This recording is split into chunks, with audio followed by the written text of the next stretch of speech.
Sige, ito. Agisutangawa.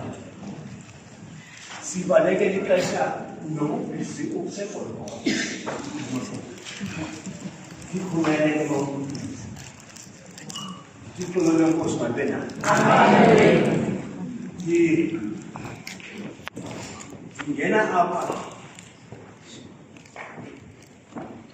Ndichitha nje. Nginganiswekile yami. Ngiyayithanda. Ndezwa ezinye izinto ndizibona. Ndizibona nje. Ndikhale ngayo. Ndikhale ngayo. Sizawungena ke kwelizwi ke lokuqala. Ndivala ke ngumvangeli ke uLuka. Phayana ke kwilahluko ke 23 ivesi ke 24. Sawuthatha yona yodwa ndingayexesha. Ithi nje wathi ke uYesu bawaxolele kuba abayazi into abayenza. Amen. Amen. Senditshilo ke ngasikonde ndathi bibhisi. KuseGolgotha apha eKalvari.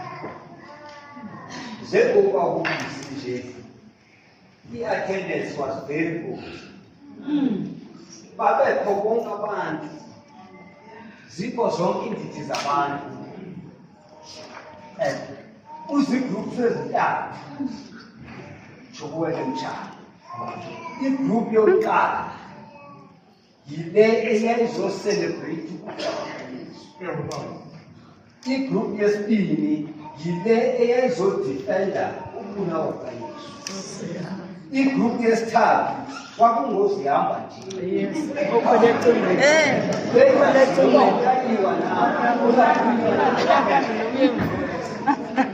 Aba bathi sikubona nje umuntu ekholwa. Wathonywa wangathonywa kodwa sifuna ukubona uthonywa kanjani. Incwadi ke ibhalwa ke ngumvangeli uLuka. Umvangeli uLuka ke ebhala ke engugqirha. Hayi ugqirha apha esikubona bebhaliwe nalapha emgqomeni kaDude. Hayi. Kuthiwa uDr. Mama. He was a professional doctor. Yes. Kodwa wayithatha ivangeli. Nkosi yami. Engugqirha. Abanye abantu ke abayithathi ivangeli.